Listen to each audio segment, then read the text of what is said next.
Hello, everyone. Today I want to share a story not for the faint of heart, a true event about spirit possession, where a soul, torn from life, desperately tried to hold on to what she loved. As Eleanor finished helping her mother clear the breakfast table, a shrill ring of the telephone pierced the morning calm, urgent and unrelenting.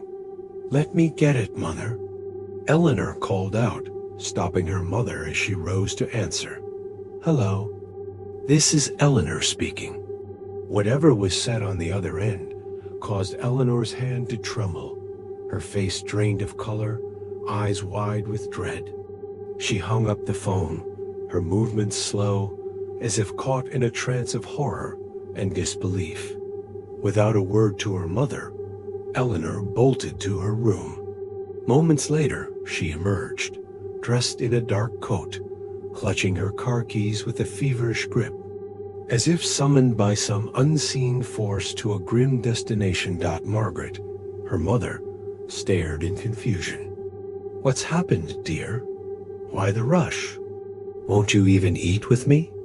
Pausing at the doorstep, Eleanor's voice broke, her trembling hands fumbling to start her old, creaking motorcycle. "Clara's dead. Her body was brought to the mortuary last night.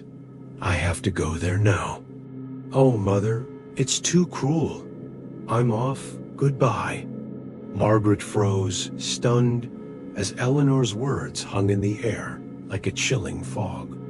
Before she could ask more, the motorcycle roared to life, speeding off into the mist with a guttural snarl, leaving only echoes in its wake. Outside, the sun climbed high, but the sky was an eerie, pale gray, streaked with ghostly clouds that seemed to writhe under the weight of an oppressive summer heat. Eleanor weaved through the crowded streets, her mind a storm of anguish. Several times she nearly collided with other vehicles, her focus shattered by visions of Clara pale, lifeless, her laughter now silenced forever.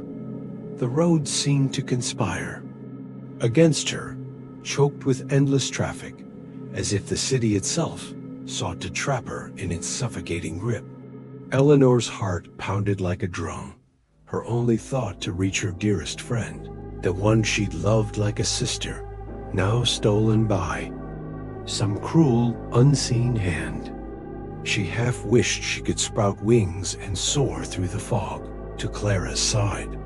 After what felt like an eternity, but was scarcely 30 minutes, Eleanor arrived at the mortuary. The air was thick with an unnatural stillness, heavy with the scent of burning candles and incense curling like specters around a lone coffin. It sat ominously against the wall, draped in black velvet, surrounded by garlands of wilting flowers that seemed to droop in mourning. Clara's family stood in a silent circle, their eyes bloodshot, tears glistening like dew on their ashen faces. Even James, Clara's fiancé, was there, his once handsome face now a mask of torment, his tie askew, his shirt stained with the grime of grief. Eleanor nodded faintly to the tearful gazes that met hers. She approached the altar, where Clara's portrait stared back, her vibrant eyes now frozen in time, a haunting smile lingering on her lips. Lighting a candle, Eleanor whispered a prayer, her voice barely audible, as if speaking to the shadows themselves. "Rest now, Clara," she murmured, her words trembling with sorrow. "It's done, isn't it? You're gone, and we're left in this cursed divide, two worlds torn apart. No more will we share those endless nights of laughter, our dreams of the future, our secrets woven into the fabric of our youth. We were so close to it all: graduation, your wedding to James, my own ambitions we whispered about under starlit skies. But now you're beyond reach.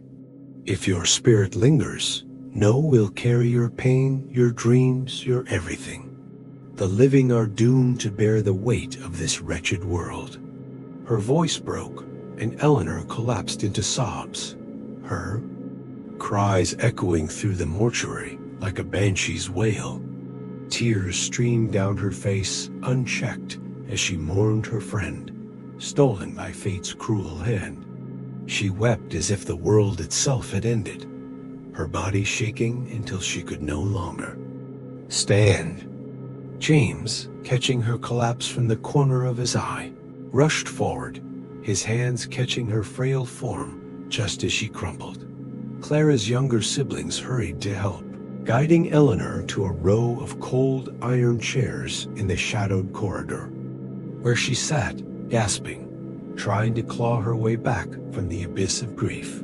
That night, Eleanor, James, and Clara's brother lingered in the mortuary, keeping vigil over the coffin.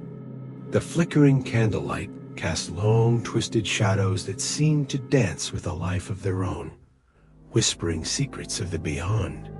They took turns lighting incense, the smoke curling upward like spirits escaping into the void. As midnight approached, the mortuary's heavy doors groaned shut, locking them in with the dead. Reluctantly, they left, their hearts heavy with dread, unable to shake the feeling that Clara's spirit watched them from the darkness, her presence lingering. In the cold, desolate air docked by the third day, Eleanor's relentless vigil had taken its toll.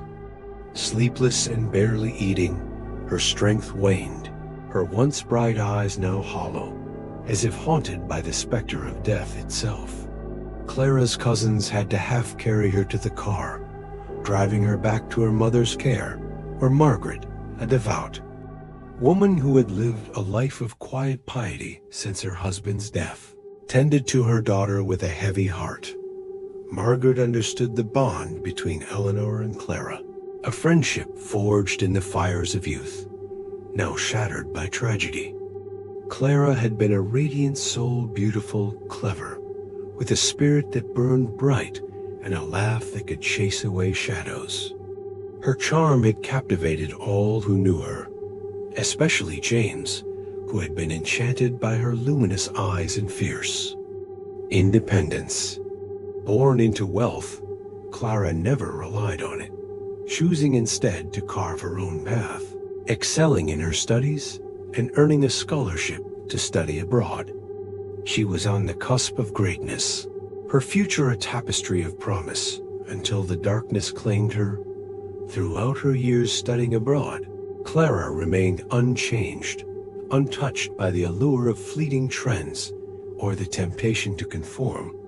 Unlike many of her peers, she threw herself into her studies with unwavering dedication, and in her spare time, she worked tirelessly at part-time jobs to support herself, fiercely independent despite her family's wealth. For years, Clara had lived far from home, separated from the tight-knit bond she shared with James, her beloved fiancé, and the deep friendship she cherished with Eleanor. Though she returned to her hometown only once a year, Clara made every effort to maintain her connections with James and Eleanor, nurturing their bonds through phone calls, emails, and late-night chats whenever time allowed. Just days ago, during a heartfelt conversation over a flickering Skype window, Clara had eagerly sought Eleanor's advice on the design of her wedding dress, the one she would wear on her special day. She had playfully insisted that Eleanor must be her radiant maid of honor, and yet no one could have foreseen the cruel twist of fate that awaited Clara, a young woman in the bloom of her youth, her future brimming with promise. Gentle, kind-hearted, and poised to offer her talents to a world of progress and enlightenment. What sin could Clara have committed to provoke such vicious hatred from a dormitory roommate? How could a spark of petty jealousy ignite such a monstrous act, leading to Clara's brutal murder, her body torn apart by a savage hand? The tragedy had unfolded, irreversible and merciless.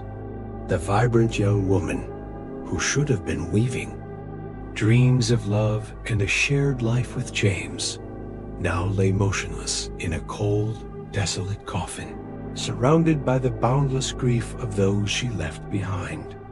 Did Clara sense the chilling loneliness of her lifeless form, or the gut-wrenching sorrow of those who mourned her? Did her spirit linger, trapped in the agony of her untimely death, unable to comprehend why her life had been so violently stolen? Her once radiant face, as luminous as a full moon, was now still, her dove-like eyes closed forever, lost in an eternal slumber. All that remained was the unbearable weight of her tragedy, an innocent soul cut down in her prime, perhaps still tethered to the mortal world, wandering restlessly, unable to let go of the life she'd loved. Clara's spirit, heavy with unfulfilled dreams, surely lingered in the shadows, watching the inconsolable grief of James, Eleanor, and her family, who had cherished her as their most precious treasure for over 20 years. Clara's life had been extinguished in a frenzy of terror, her body ravaged by the relentless stabs of a jealous beast masquerading as a friend. She had no chance to utter a final farewell, no moment to gaze upon the faces of those she loved after nearly a year apart. Her soul, torn from her body in shock and sorrow, must have hovered in disbelief, unable to grasp the reason for her cruel fate, now adrift in an unknown realm, seeking solace in a world beyond. For someone as young as Clara, with a future so bright, to be ripped from life was heartbreak enough. But for her death to be so gruesome only deepened the agony of those she left behind. Margaret, Eleanor's mother, grieved for Clara's tragic end, her heart aching for the girl she'd loved like her own. Yet her worry for Eleanor, her only daughter, gnawed at her even more. Sitting beside Eleanor, watching tears stream down her face, Margaret's own heart broke, unable to bear her daughter's pain. After a night of tender care, Eleanor regained enough strength by morning to insist on returning to the mortuary, despite Margaret's pleas to stay. Sobbing, Eleanor begged, "Clara and I have so little time left together. Please, Mother, don't. Stop me. I need to be with her now. She's so alone, so pitiful. She's about to leave me forever. I have to be there to say goodbye." Margaret, overwhelmed by her daughter's desperate plea, could only watch as Eleanor wheeled her motorcycle out of the driveway, her heart twisting with dread. "Drive carefully, my dear," she called after her, her voice trembling. That evening, when Eleanor returned home to bathe and change, an icy unease settled over Margaret. Eleanor carried with her a chilling aura, a deathly cold that seemed to seep from her every step. As she passed the dim glow of the living room lamp where Margaret stood waiting, Eleanor remained silent, her face a mask of eerie detachment. She shuffled wordlessly to her room, her movements heavy, almost otherworldly. Margaret's heart skipped a beat. Eleanor's silence and strange demeanor could be excused as the weight of grief, the strain of days spent in mourning. But to Margaret, a woman steeped in years of spiritual study, something felt profoundly wrong. Her maternal instincts screamed that an unnatural force had taken hold of her daughter. Margaret's mind raced to the esoteric knowledge she had gleaned from ancient texts, tales of restless spirits and untimely deaths. She thought of Clara, a young soul struck down in violence. Her life ended without warning, her heart still bound to the earthly ties she'd held dear. Such spirits, the texts warned, often clung to the living, desperate to reclaim the life stolen from them.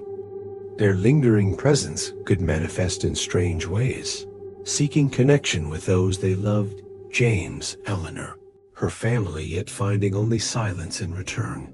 Clara's spirit, Margaret feared was not at rest.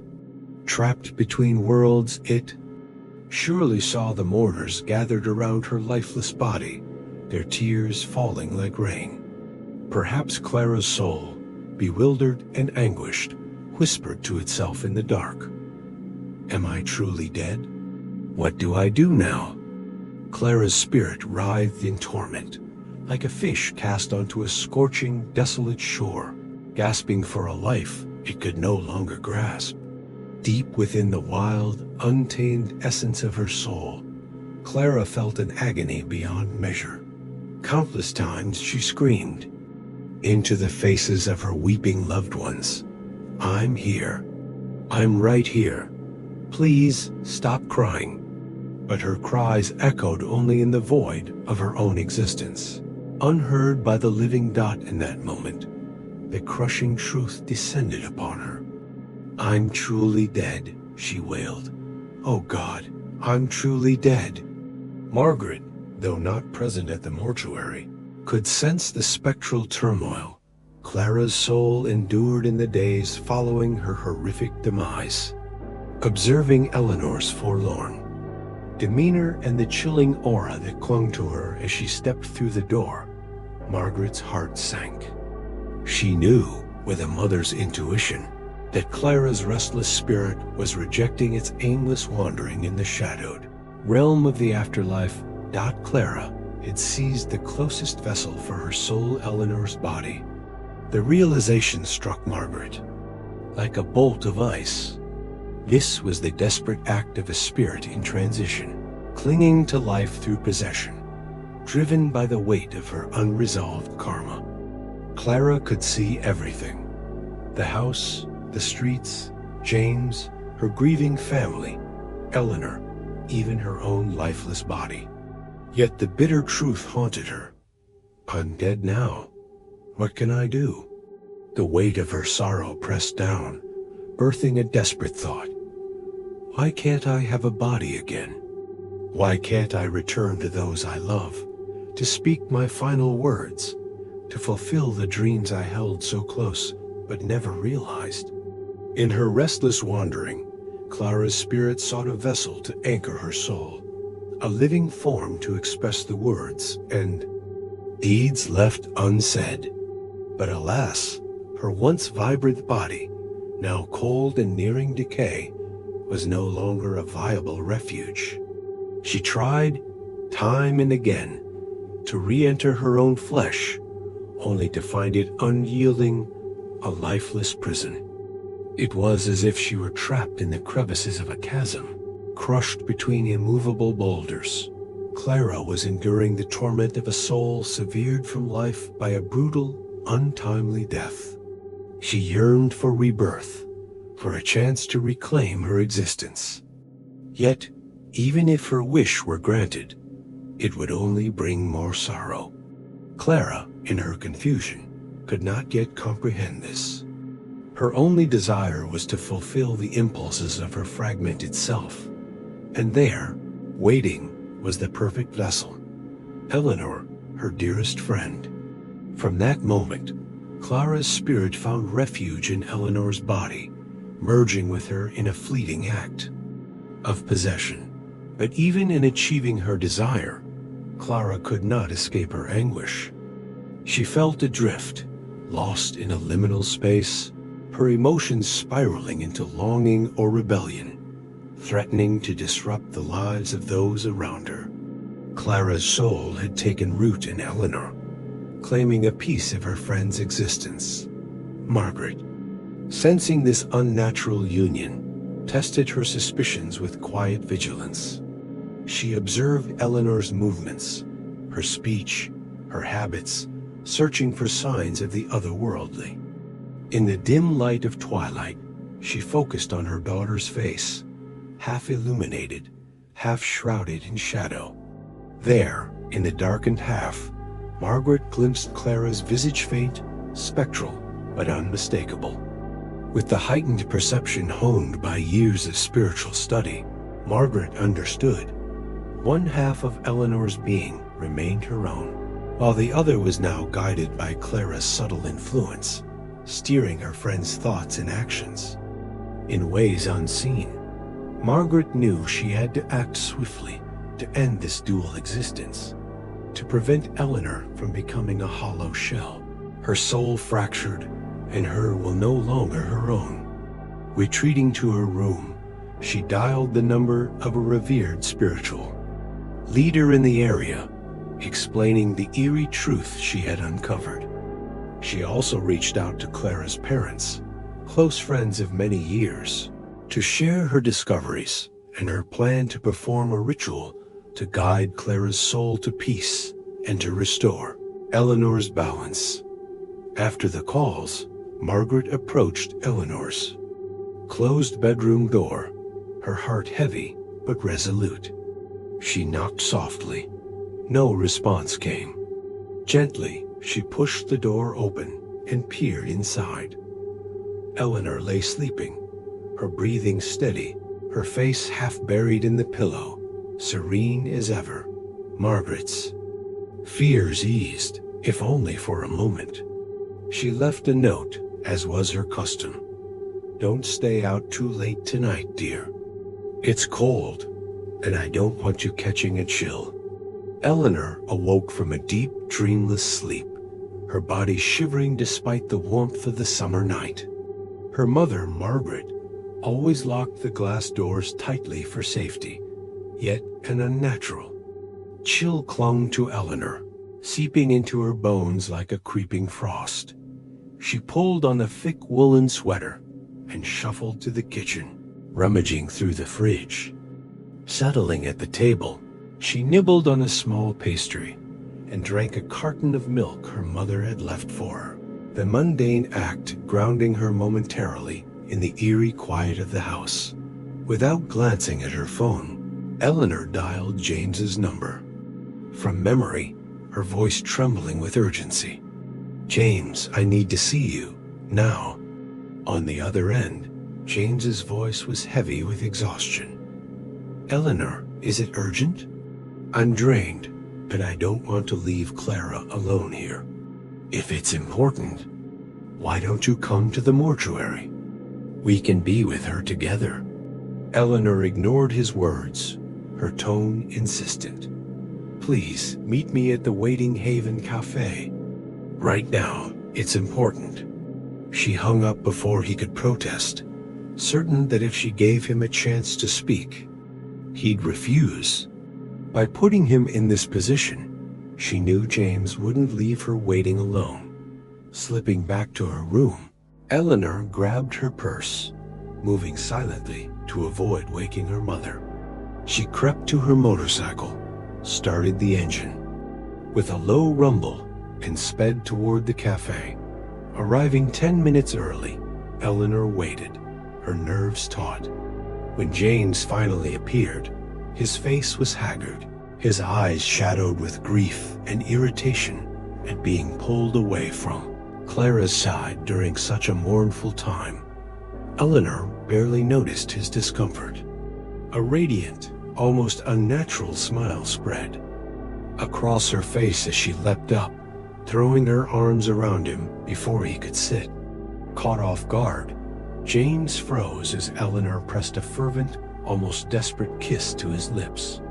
"James, I've missed you so much," she whispered, her breath hot and uneven.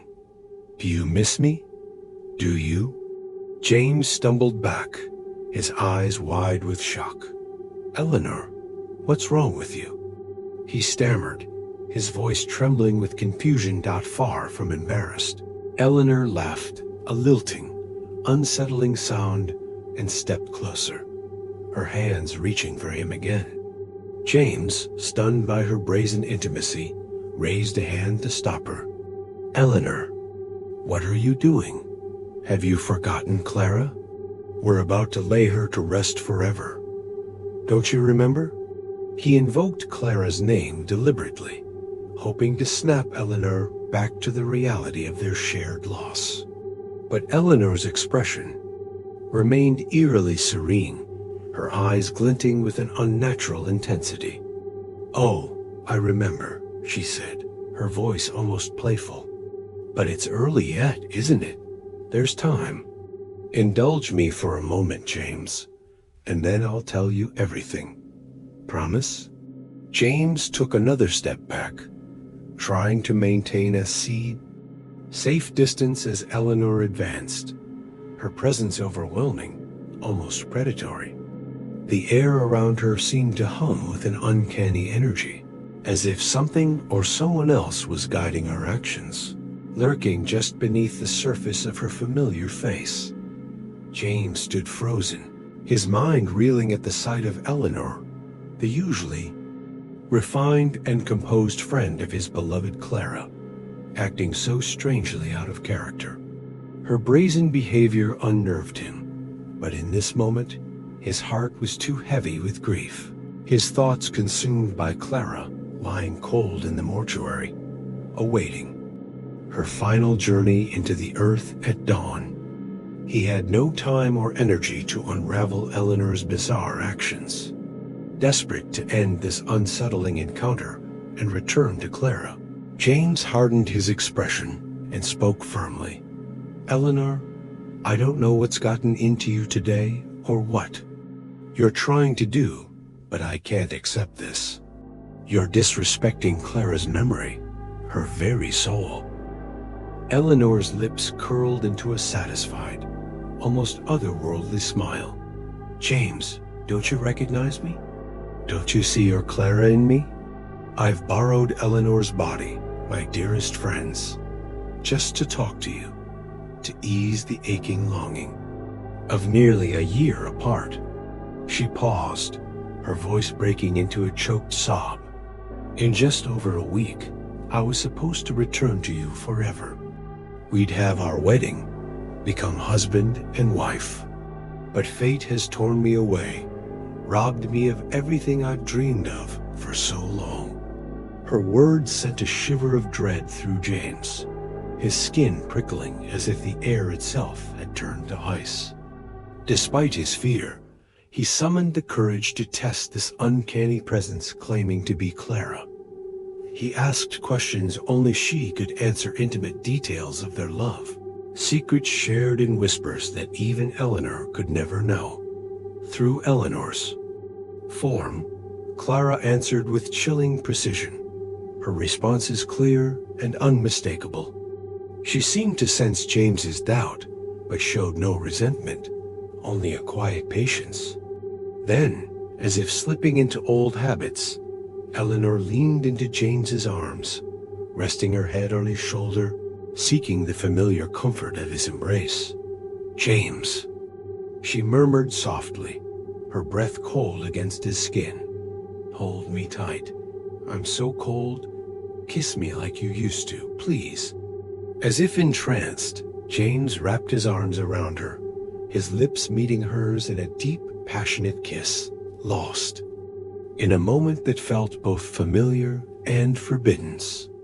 But then, like waking from a fevered dream, he snapped back to reality, staring into Eleanor's eyes, or were they Clara's? Glimmering with a strange, fulfilled glow. At the same instant, Eleanor jolted upright, as if emerging from a trance. Her face flushed with shame. She turned away, hiding her expression.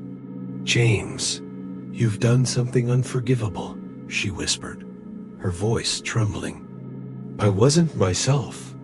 I'm so sorry. What do we do now? James's face was a mask of remorse, his sincerity unmistakable. He hadn't meant to betray Eleanor or take advantage of her. The moment had swept them both into a haze of unconscious impulse. Eleanor herself seemed caught in a liminal state, half ashamed, half elated, her face alternating between radiant joy and heavy sorrow. Abruptly, Clara's spirit surged within Eleanor, seizing control. She flung herself at James, clinging to him with desperate intensity. James, my love, I'm about to leave forever. I'm your wife, even if we never had our wedding. I've always been yours. Please, let me feel the joy of being your wife, just for this fleeting moment. before I'm gone forever. Let us be one, even if only for an instant." Her eyes, brimming with love and longing, pleaded with him.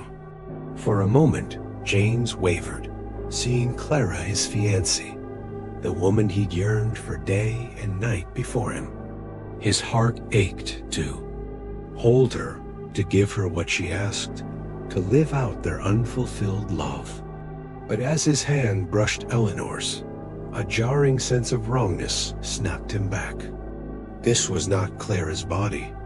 He looked at Eleanor, shaking his head sadly. "I can't. Even if you are Clara, this is Eleanor's body. Neither of us has the right to use her for our own desires. If you're truly my Clara, you'd understand. In this moment, your emotions might blind you, but think of the harm we'd cause Eleanor if we did this. You see that, don't you?" Eleanor froze, her expression crumpling. In a small voice, she whispered, "I'm sorry. I didn't think of that. I just wanted us to be together." James gently placed a hand on her shoulder, his voice thick with pain. "I understand. If you're Clara, you know the agony your parents, your friends, Eleanor, and I are carrying because of your death. Don't add to our suffering for your own sake. I'm shattered by losing you. I'd give anything to live as your husband, even for a moment, but only with your soul and your body. Do you understand?" Eleanor sank into the chair, sobbing quietly.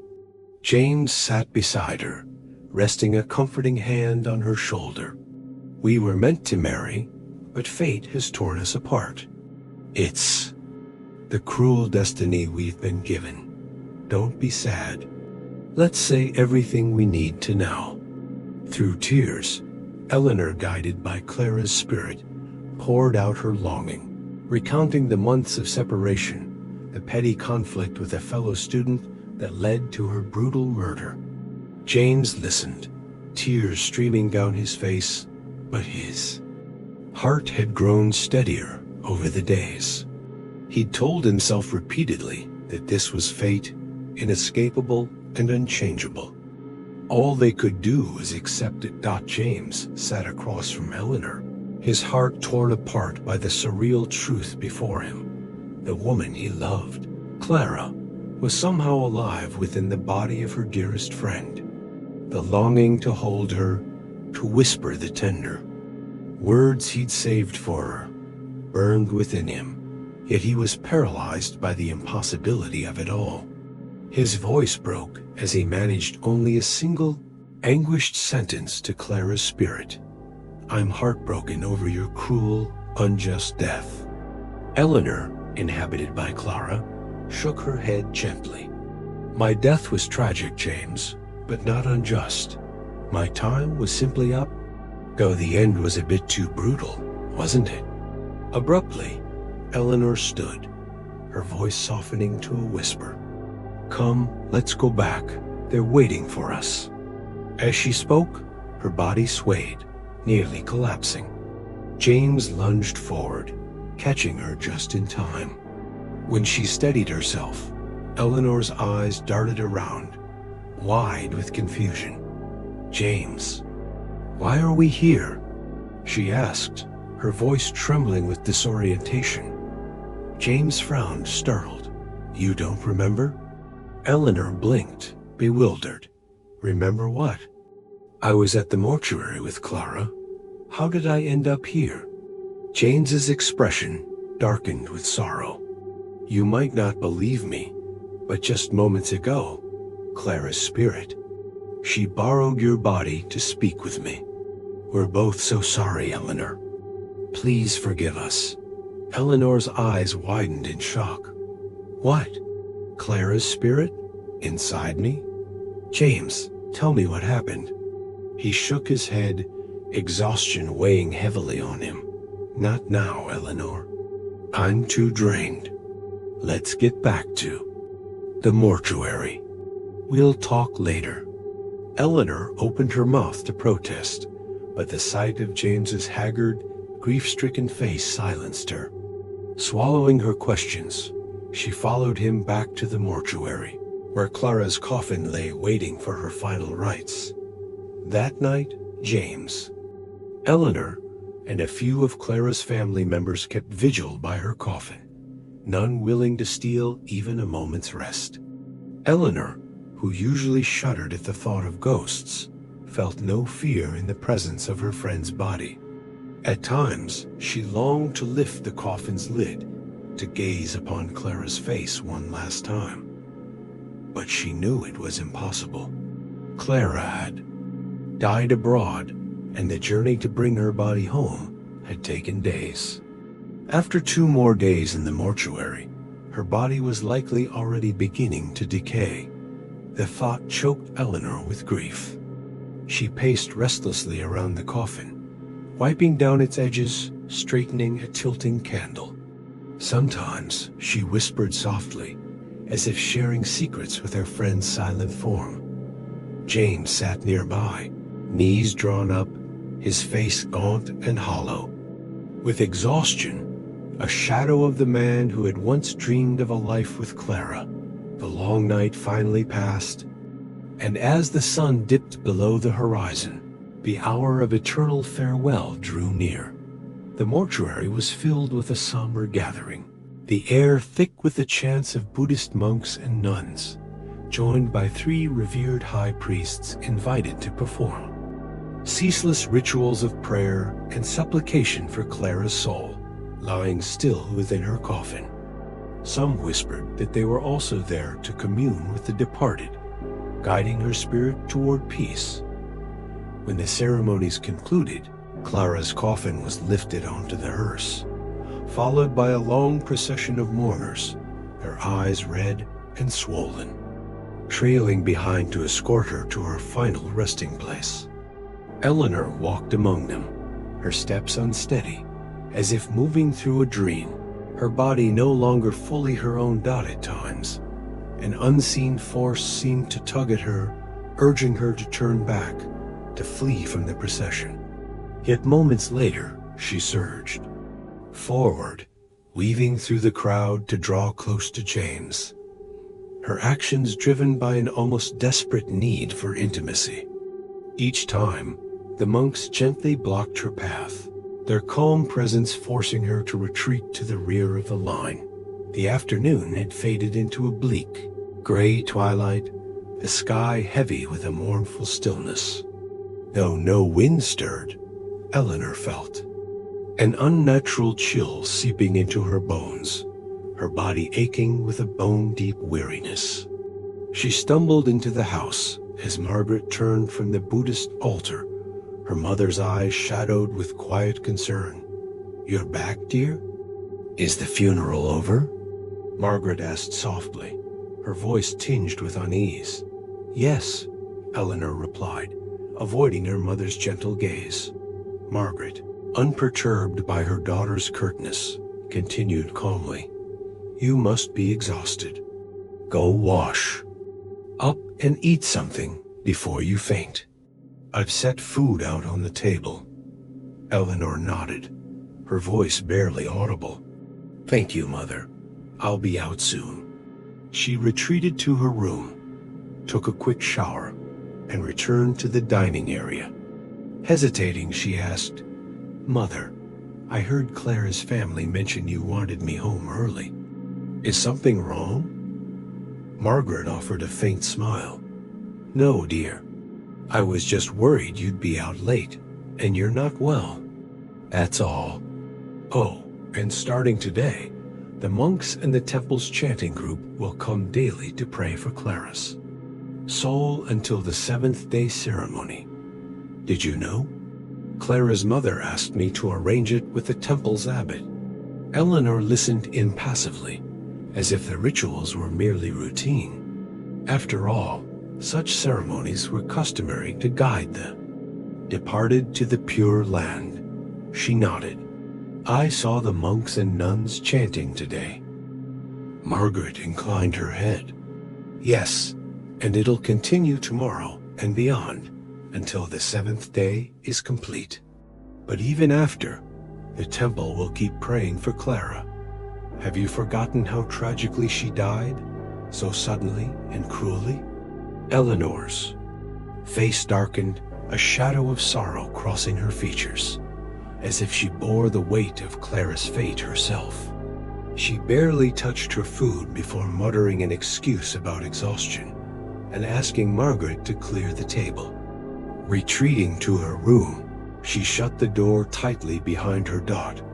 Margaret watched her daughter's retreating figure with a heavy heart, helpless but to pray to the heavens and trust in the monk's ceaseless chants to guide Clara's soul to rest.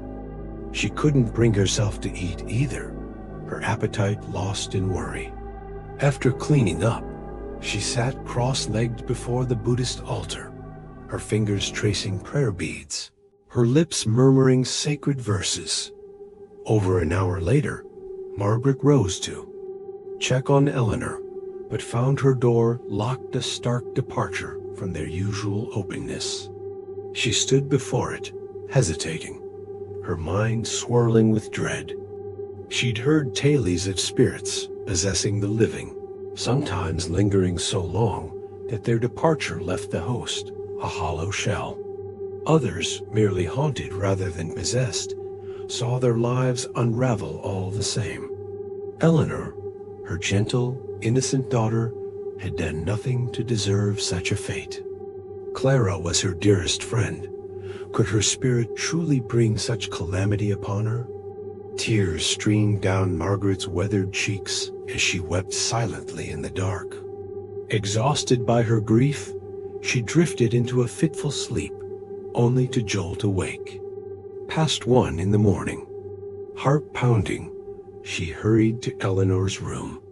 This time, the door was ajar. Pushing it open, she froze. The bed was empty. Margaret rushed to the kitchen, but it was shrouded in darkness. The entire house was silent, still. "Eleanor, where are you?" she called, her voice echoing unanswered. She ran to the front door, finding it slightly open. Eleanor had left the house. In the dead of night. Alone, what could she be doing? Where could she have gone? Panic seized Margaret as she grabbed the phone and dialed Clara's family, her trembling fingers barely able to press the numbers.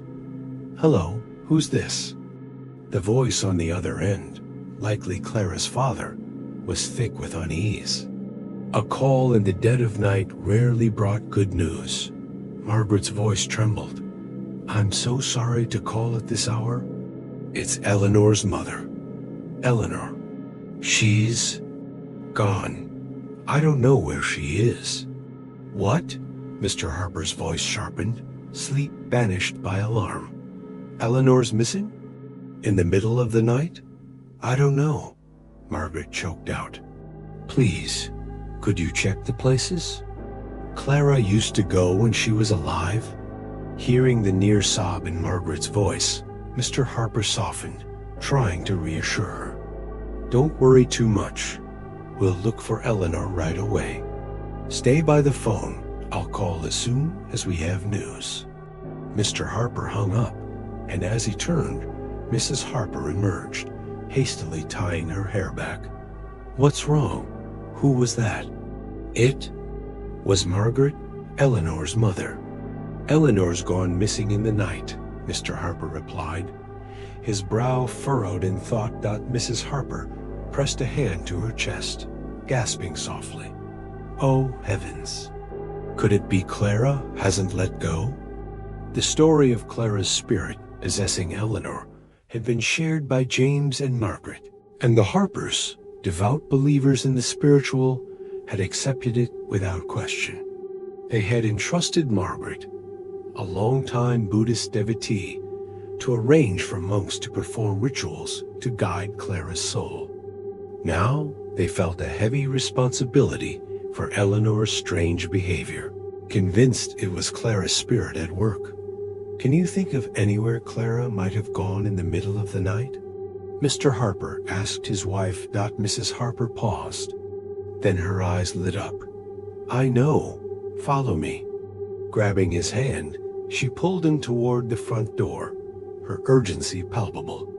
They stepped cautiously into the garden, a small but striking space designed with care. Mr. Harper, a renowned architect, and Mrs. Harper, a gifted landscape artist, had crafted a garden of ethereal beauty, a place Clara had adored since childhood. She'd called it her enchanted grove, imagining herself a princess in a fairy tale kingdom, or a celestial nymph dancing under moonlit skies. Her vivid imagination had spun countless stories around this little haven, and whenever joy or sorrow overwhelmed her, she sought solace on the garden's swing. Mrs. Harper's instinct led them there, and she was right. On the swing sat a figure, her long hair cascading past her waist, clad in simple pajamas. It was Eleanor, but how had she entered? The garden gate was locked, the high walls topped with jagged glass to deter intruders. Mr. and Mrs. Harper exchanged wide-eyed glances, too stunned to speak. Eleanor sat motionless on the swing, her head bowed, shoulders trembling as if she were weeping silently. Mrs. Harper had always been terrified of ghost stories, avoiding the garden at night and shying away from anything macabre. When Clara's body was returned from abroad, she'd been forbidden to see her daughter's face one last time, driving her to a frenzy of grief, demanding the coffin be opened.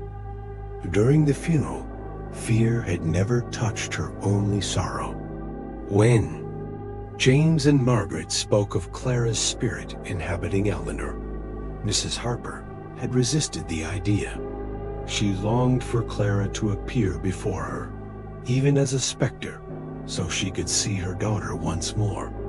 To have Clara's soul cloaked in another's body felt like a cruel barrier to her love. Now, seeing Eleanor alone on the swing, Mrs. Harper's heart ached. She yearned to rush forward, to embrace her and cry, "Clara, my darling." But the face, the form, it wasn't her daughter. After a moment's hesitation, Mr. Harper stepped forward, clearing his throat to avoid startling Eleanor. "Why are you out here so late, dear? Your mother's worried sick." Eleanor looked up, her voice faltering. Before she could finish, she spotted Mrs. Harper and leapt from the swing, throwing her arms around her. "Mother. Oh, Mother." Though prepared, Mrs. Harper stiffened, startled by Eleanor's cry of "Mother," from lips that weren't her daughter's. Mrs. Harper faltered, caught off guard, but the fierce love of a mother pierced through her hesitation. She saw the anguished soul of Clara, yearning for her embrace, trapped within Eleanor's form. Wrapping her arms around the girl, she stroked the long hair far longer than Eleanor's usual shoulder-length cut and wept softly. "Child, oh my darling." Mrs. Harper's voice broke, unable to continue. Mother and daughter clung to each other, their tears mingling in a shared torrent of grief. Mr. Harper stood nearby, watching silently, his own tears tracing slow paths down his cheeks. Wiping them away, he stepped inside to call Margaret. "Hello, Margaret. We've found Eleanor. She's safe, here in our garden." "Yes. If it's all right, we'd like her to stay with us tonight." Thank you so much. Rest easy now, good night." Returning to the garden, he found his wife and Eleanor still locked in their tearful embrace, whispering to each other. He listened quietly for a long while before speaking. "Is it really you, Clara? Is your soul truly within Eleanor's body?" Eleanor lifted her gaze to Mr. Harper, her eyes pleading. "Yes, Father. It's me, Clara. If you doubt me, ask anything about my life, anything only I would know." "I'm your daughter," Mr. Harper nodded slowly. I only ask to be certain, but I don't doubt it. Margaret and James told us everything. What I need to know now is, what do you plan to do? Eleanor's head bowed, her sobs quiet but wrenching. Father, don't you want to see me? Are you trying to send me away? Mr. Harper's heart shattered at her words, but he knew this unnatural state couldn't persist. Steeling himself, he spoke firmly yet with deep sorrow. You're our only daughter, Clara. You were kind, brilliant, our pride and joy. You know how much we love you. Your loss is a wound that will never heal. If I could trade my life for yours, I would without hesitation, so you could live out your dreams, your ambitions. But fate hasn't been kind. It's forced us to endure this unbearable parting, to mourn a child taken too soon. If there were anything I could do to bring you back, no sacrifice would be too great. You know that, don't you? His gaze, tender, yet laden with grief, met hers. Eleanor stepped forward, collapsing against his chest, sobbing uncontrollably. Mrs. Harper, too, buried her face in her hands, weeping. Clara, Mr. Harper continued, his voice gentle but resolute, everyone has their own destiny. If your death was unjust, if your time hadn't come, we'll ask the monks to chant daily, to guide your soul to its rightful place. But if your time was truly up, I beg you to follow the path laid out for you. Don't think we don't love you, or want you here, but look at yourself. This body isn't yours. By claiming it, you've left another soul, Eleanor's, adrift, without a home. She's your dearest friend. Don't you care for her? Eleanor and her mother have only each other. How will Margaret survive if her daughter's body is no longer her own? We must think of ourselves, but also of others. Even if we were selfish, ignoring all else, could you stay in this body forever? No, Clara. A soul belongs to its own form. Any possession is fleeting, temporary.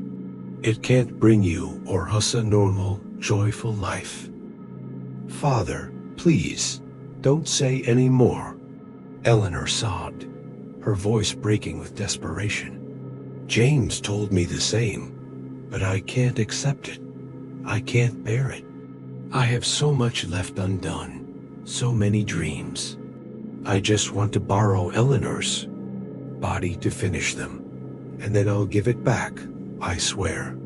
Her tears fell uncontrollably, soaking her face. Mr. Harper shook his head gently, his voice heavy with sorrow.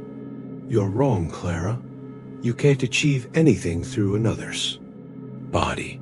Listen to me, my dear, and go peacefully. Eleanor turned to Mrs. Harper, her eyes pleading for understanding, but Mrs. Harper, overwhelmed, could only shake her head and weep. You don't love me. You don't understand. Eleanor cried, her voice tinged with resentment. I just want a little more time with you, and you won't even allow that. Fine, I'll go. Suddenly, she collapsed, crumpling to the ground, unconscious. Clara! Mrs. Harper screamed, rushing to her side, shaking her. What's happening? Mr. Harper, silent, scooped Eleanor into his arms and carried her inside, laying her carefully on Clara's old bed. Get some warm water to wipe her face, he told his wife softly. Poor girl. He brushed away a tear, uncertain whether his pity was for his lost daughter or for Eleanor or both. Eleanor drifted in a haze, her mind clouded and unfocused these past few days. At times, she felt like a stranger in her own body. James had mentioned Clara's spirit inhabiting her. Could it be true? Why hadn't Clara spoken to her directly? Her eyes fluttered open, and she froze, heart pounding.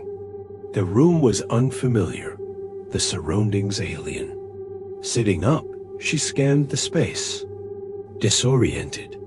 Before she could piece it together, Mrs. Harper hurried in, her face lighting up. "You're awake. Oh, Eleanor, you're awake." "Mrs. Harper, why am I here?" Eleanor asked, confusion swirling. "Did I not go home last night?" Mrs. Harper hesitated, then took her hand gently. "Don't be afraid, dear, but Clara's spirit entered you and brought you here." "Clara? Inside me? It's really true?" Eleanor's voice wavered, caught between belief and doubt. Mrs. Harper nodded, tears welling in her eyes. Eleanor fell silent. She wasn't afraid. Not exactly, but an overwhelming exhaustion weighed on her. If Clara's spirit was truly within her, how much longer could she endure? Margaret had mentioned that Clara's sudden, tragic death left her soul tethered to the world, unable to let go of her ties to life and love. Without persistent rituals and the monks' patient guidance, Clara's spirit might never find peace. The monks had been chanting for 2 days. Had they failed to reach her? But if Clara needed her body to linger a little longer, Eleanor resolved to bear it for the sake of their friendship. She thought to herself, "If it's for you, Clara, I'll sacrifice this much." Mrs. Harper smoothed Eleanor's hair, her voice soothing. "It's early yet. Rest a bit more, dear. Your mother knows you're here and agreed to let you stay tonight. Close your eyes and sleep." She adjusted the pillow, helped Eleanor lie back, then switched off the light and left. Alone in the unfamiliar room, bathed in the dim glow of a bedside lamp, Eleanor couldn't sleep. A sudden chill grazed her skin, sharp and unnatural. Startled, she froze as a faint voice whispered in her ear, "Eleanor, don't be afraid. It's Clara? Clara?" Eleanor's tone felt heavy, her voice barely audible. A shadowy figure flickered past, sending an icy gust across her face, as if a freezer door had swung open inches away. Terror gripped her, and she curled into herself, pulling the blanket over her head. Yet, impossibly, she could still see the pale silhouette gliding back and forth beyond the fabric. "Eleanor," the voice pleaded, "they're all against me, saying I can't borrow your body. But you understand me, don't you? You know how much I love James, how I long to be his wife. Only you can help me, Eleanor. Please don't refuse me. I'm begging you." The whispered pleas of Clara's voice echoed in Eleanor's ears, luring her like a sleepwalker. Slowly, she rose from the bed and stepped into the unfamiliar house, moving with an uncanny grace despite the darkness. Without turning on a light, she glided toward the door, her steps silent, avoiding every obstacle as if guided by an unseen hand. Slipping through the door, Eleanor scaled the high garden wall, heedless of the sharp glass shards that sliced her skin, leaving trails of blood. Out on the street, she wandered aimlessly, yet her pace was swift, almost unnatural, as if drawn by a force beyond her control. After weaving through countless turns, she stopped before James's house, her gaze fixed on the stone bench where Clara and James had spent countless hours whispering dreams during her visits home. James, orphaned young, lived alone in the house. His siblings long since moved on to their own lives. The sky was still dark, cloaked in the gloom of a light rain that deepened the night's oppressive weight. Eleanor's thin pajamas clung to her, soaked through, but she seemed oblivious, her focus unyielding. Scaling the fence, she reached the front door and knocked softly. 3 deliberate taps. "Who's there?" James's voice called, Wary. Eleanor didn't answer, knocking 3 more times before standing still, waiting. Puzzled by the absence of the doorbell and the audacity of someone entering his yard uninvited, James threw off his blanket and hurried to the door. Peering through the window, he froze, his heart lurching. Eleanor stood drenched, her expression hauntingly familiar. He knew instantly this was Clara's doing.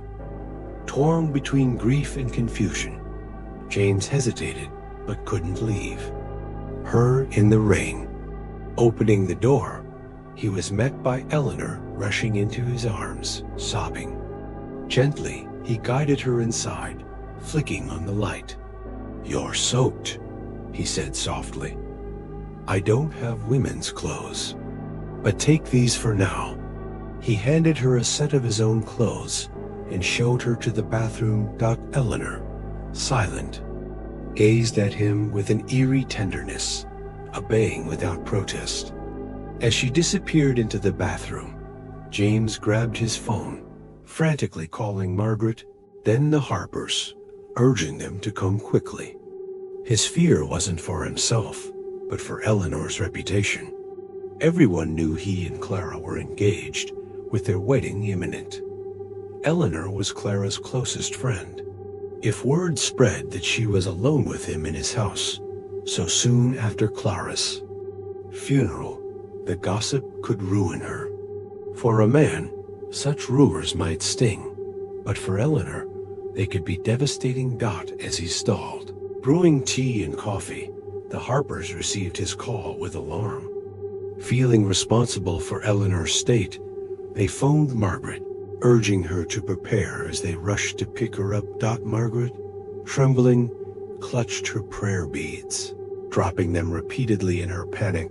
Eleanor emerged from the bathroom, dwarfed in James's oversized clothes, her expression a mix of shyness and strange contentment.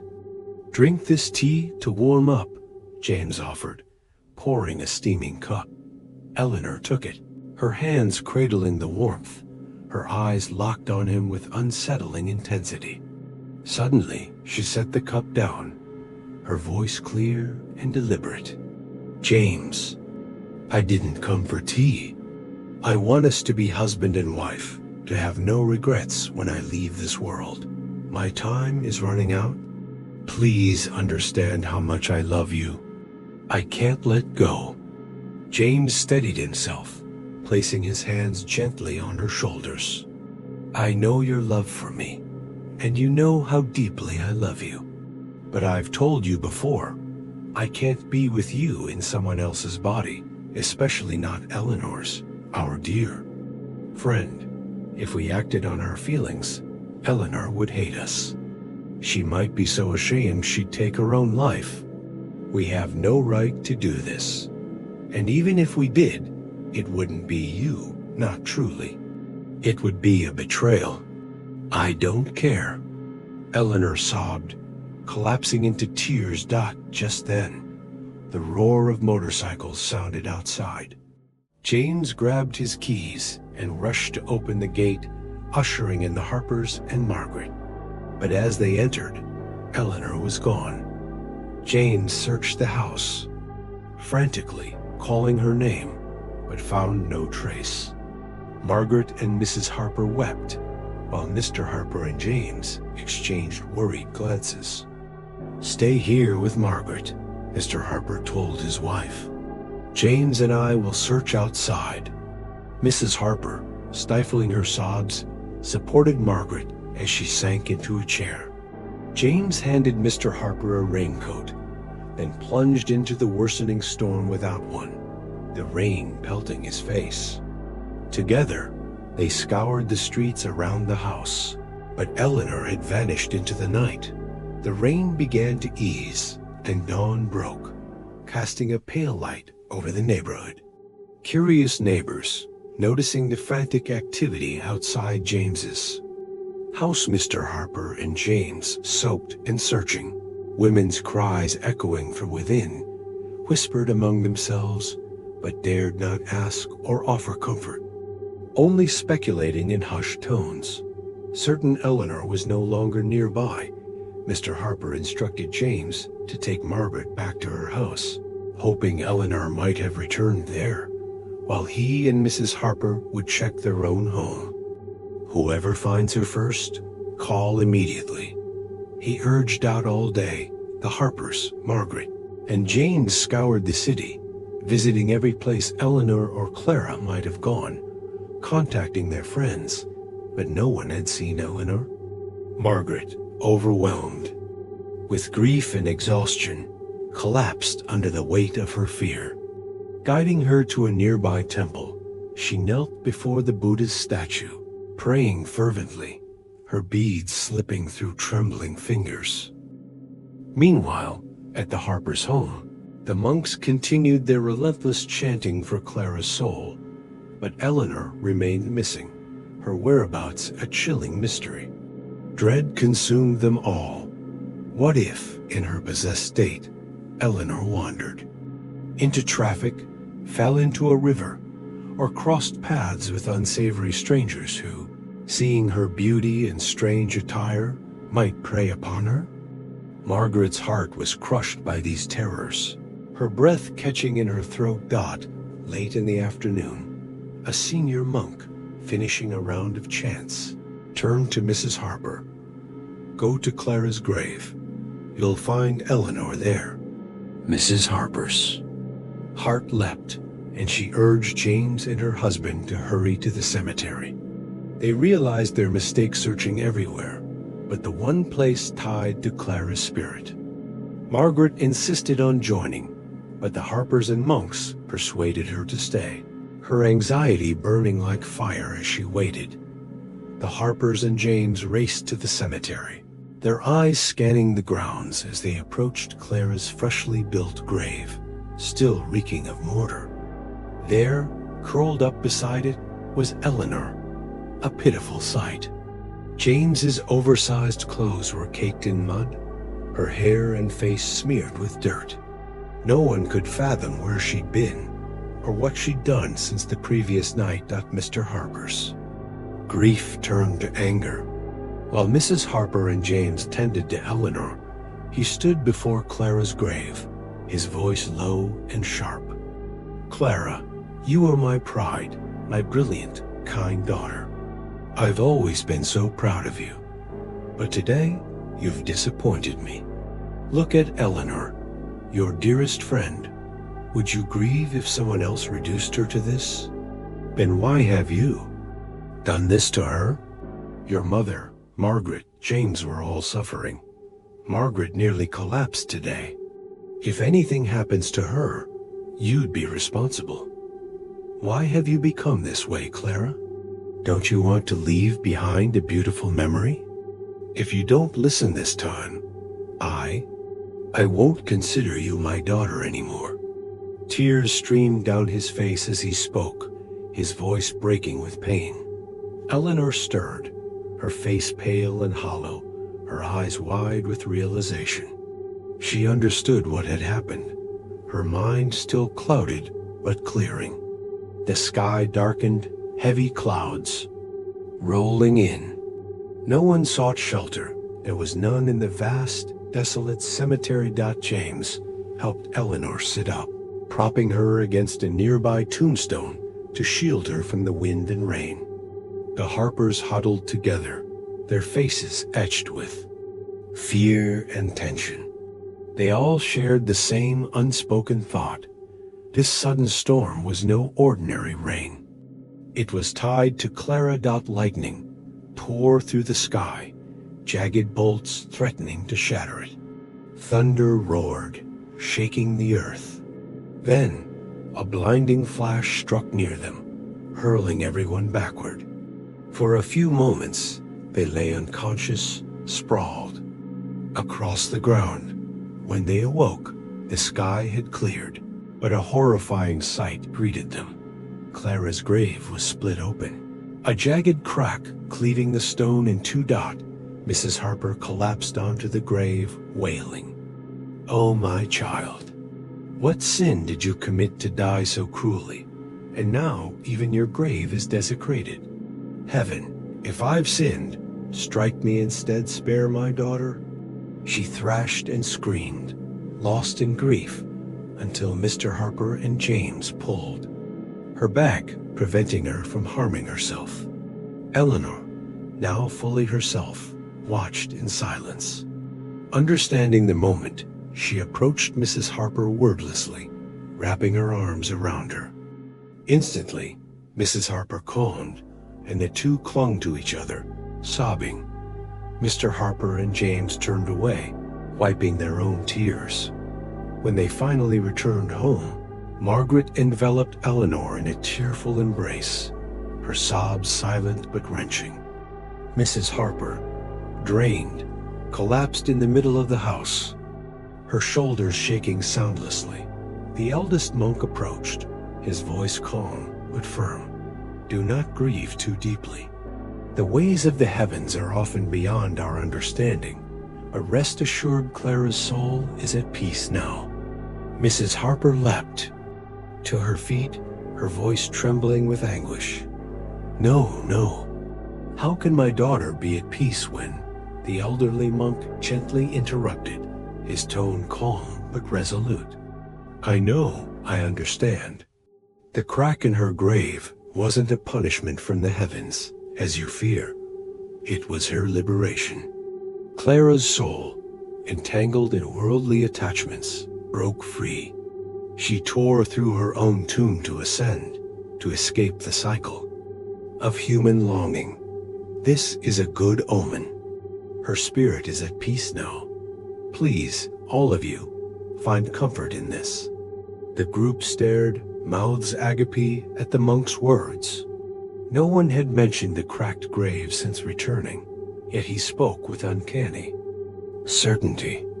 His wisdom, honed by years of spiritual practice, seemed to pierce the veil of past and future, confirming the rumors of his clairvoyance. Mrs. Harper gazed at the monk, then sank to her knees before the Buddhist altar, bowing repeatedly.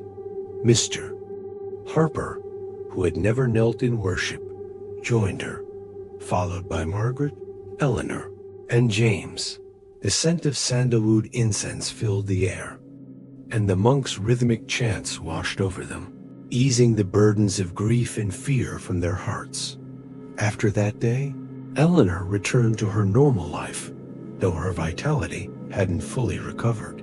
She no longer wandered in a daze, her mind clear once more. Margaret, overjoyed, remained vigilant, quietly observing her daughter for any lingering signs of the unnatural. The seventh-day ceremony for Clara arrived, attended by a somber crowd. Tears no longer fell, but the pain etched on their faces lingered. The monks, concluding the rites, reassured the Harpers that Clara's soul was truly at rest, urging them not to fear. They would continue nightly prayers at the temple for her. Peace. Life resumed its quiet rhythm, though James visited Eleanor more often, guilt over past events gnawing at him. Time slipped by, and soon the 100-day memorial for Clara arrived. That morning, as everyone gathered, Mrs. Harper spoke softly. "Last night, I dreamed of Clara." Mr. Harper turned, startled. "So did I." Margaret, Eleanor, and James exchanged stunned glances, each murmuring, "I..." Mr. Harper, astonished, asked, "Did we all dream of Clara last night?" They nodded silently. After a moment's pause, Mr. Harper proposed, "Let's test this. I'll give each of you paper and a pen. Write down what Clara said in your dream. If we all heard the same thing, it's her true wish. Agreed?" Everyone nodded again. Mr. Harper distributed paper and pens, and minutes later, he collected the folded sheets. His hands trembled as he read aloud. Margaret's note. Clara asked for her blessing for Eleanor and James to marry. My wife's note. The same. Eleanor's is blank. James's is incomplete. Clara urged me to, and mine matches Margaret's. They stared at each other, dumbfounded. Eleanor kept her eyes on the floor, while James shifted, ready to slip away. Mr. Harper stopped him. "No, James, stay. We need to discuss this together." Turning to Margaret, he hesitated. "With your permission, if you don't object, and if James agrees, we'd like to arrange for Eleanor to marry James. He was to be our son-in-law, but fate took Clara. We'd be honored to call him our son. What do you think?" Margaret, caught off guard, stammered. I can't decide. It's up to the children." Mr. Harper nodded, turning to Eleanor. "Eleanor, you're not seeing anyone, are you? James is a good man, responsible, loyal. Perhaps Clara saw this and wished to unite you. What do you say?" Eleanor's cheeks flushed, her shyness rendering her speechless. Not wanting to press her, Mr. Harper faced James. "And you? How do you feel about Eleanor?" James, momentarily flustered, regained his composure. "Sir, I've always respected and cared for Eleanor as a friend, a sister. I haven't thought beyond that. If Clara wanted us together, it makes sense she was her best friend. But it's too soon to discuss this. Let things unfold naturally. If in time, Eleanor and I develop feelings, we can revisit this. For now, I think Eleanor agrees it's not the right time, don't you?" Eleanor met his gaze with gratitude, nodding faintly. 3 years later, James and Eleanor's wedding was celebrated with joy among their families. The Harpers, gazing at Clara's portrait on the altar, felt a bittersweet pang but consoled themselves. "Today, we've gained a son and a daughter," they thought, finding solace in their new family god Margaret, watching her daughter radiant as James's bride, finally exhaled.